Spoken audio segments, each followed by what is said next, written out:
അയോധ്യ രാമക്ഷേത്രത്തിൻ്റെ പ്രാണപ്രതിഷ്ഠാ ചടങ്ങിൽ നേരിട്ട് പങ്കെടുക്കാൻ ഭാഗ്യമുണ്ടായ ഒരാളാണ് ഞാൻ. ഇയാൾ ആരാ? ഈ ബസിന്റെ മുതലാളിയുടെ അച്ഛന്റെ അടുത്ത ബന്ധുവാ ഞാൻ. സുന്ദരൻ. ആരെങ്കിലും ചെയ്യുന്നുണ്ടെങ്കിൽ അത് ശ്രീരാമ ഭക്തിയല്ല, ശ്രീരാമ നിന്ദയാണ് എന്നുള്ളതാണ് എൻ്റെ അഭിപ്രായം. ഇവിടെ ഹിന്ദു ക്ഷേത്രങ്ങളുമായി ബന്ധപ്പെട്ട് വലിയ കൊള്ള നടക്കുന്നുണ്ട്. അത് സർക്കാരിന്റെ കൺട്രോളിലിരിക്കുന്ന ക്ഷേത്രങ്ങളാണെങ്കിലും അല്ലെങ്കിൽ പിള്ളേച്ചൻ നുണ പറയുന്നതായിരിക്കും. ആരാണ് ഈ സ്വത്ത് മോഷ്ടിച്ചത്, എത്ര സ്വത്താണ് മോഷ്ടിച്ചത്, ഇത്രയും കാലം എങ്ങനെ മോഷ്ടിക്കാനായിട്ട് കഴിഞ്ഞു എന്നുള്ളതാണ്. ഇത് ഞാൻ അങ്ങോട്ട് ചോദിക്കേണ്ട ചോദ്യമല്ലേ? ആ ക്ഷേത്രത്തിന്റെ ഭരണനിർവഹണവുമായി ബന്ധപ്പെട്ട തികഞ്ഞ പരാജയത്തിലേക്കാണ്. അതല്ല എങ്കിൽ ഒരു വൺ ഓഫ് ഇൻസിഡന്റ് ആയിട്ട് നിൽക്കും. എന്താ അതിന്റെ കാരണം? അത് റിപ്പോർട്ട് ചെയ്യാൻ ആൾക്കാരുണ്ടാകും. പക്ഷെ ഇവിടെ വളരെ ഓർഗനൈസ്ഡ് ആയിട്ടാണ് ഇത് നടക്കുന്നത്. എന്തോ ഒരു കാരണമില്ലേ? നമ്മൾ ഒരുപാട് ചർച്ച ചെയ്തിട്ടുള്ള ഒരു വിഷയമാണ് ശബരിമല സ്വർണ്ണക്കൊള്ള. അതുമായിട്ട് ഈ കേസിന് ചില വ്യത്യാസങ്ങളുണ്ട് എങ്കിലും കുറേയധികം സാമ്യങ്ങളുണ്ട് എന്ന് നമുക്ക് കാണാം. ഓ എന്തൊരു സ്നേഹം! അയോധ്യയിൽ നടന്ന കൊള്ള ശ്രീരാമ വിശ്വാസത്തിനോടുള്ള വലിയ പാപമാണ്.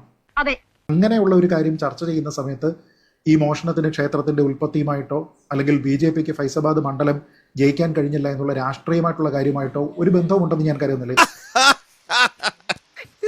അതെ, തമാശയല്ല, കാര്യമായിട്ട് തന്നെ പറഞ്ഞതാ. അത് ഞങ്ങൾ തമ്മിലുള്ള ഇടപാടാ. ഡിസ്റ്റിങ്ക്ട്ലി സെപ്പറേറ്റ് ആയിട്ടുള്ള വിഷയങ്ങളാണ്. ശബരിമലയിൽ കൊള്ള നടന്നു എന്നതുകൊണ്ട് ആ ക്ഷേത്രത്തിന്റെ നിലനിൽപ്പിന്റെ പ്രാധാന്യമോ അല്ലെങ്കിൽ അതിന്റെ നിയമസാധുതയോ ഇല്ലാതാകുന്നില്ല എന്നതുപോലെ തന്നെയാണ് അയോധ്യയിലെ കാര്യവും. മനുഷ്യന്റെ ഒരു അവസ്ഥയെ അയ്യേ.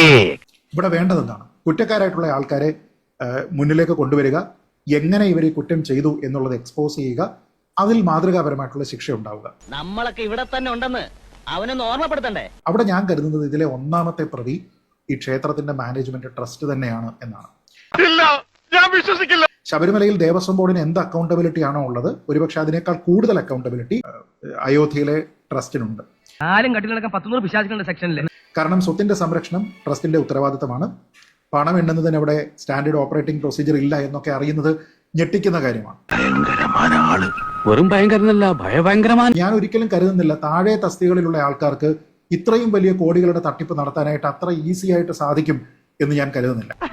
അത് നീ വല്ല സ്കൂൾ മാഷ്മാരോട് പറഞ്ഞാൽ മതി, അവര് വിശ്വസിക്കും. രാമക്ഷേത്രത്തിനെ ഇത്രയും കാലം ഒരു ATM പോലെ കണ്ട മുഴുവൻ പ്രതികളും ഇതിൽ ശിക്ഷിക്കപ്പെടണം. ഒന്ന് ആലോചിക്കണേയാണേലും എവൻ പറയണേലും ഒരു കാര്യമില്ലാതില്ല.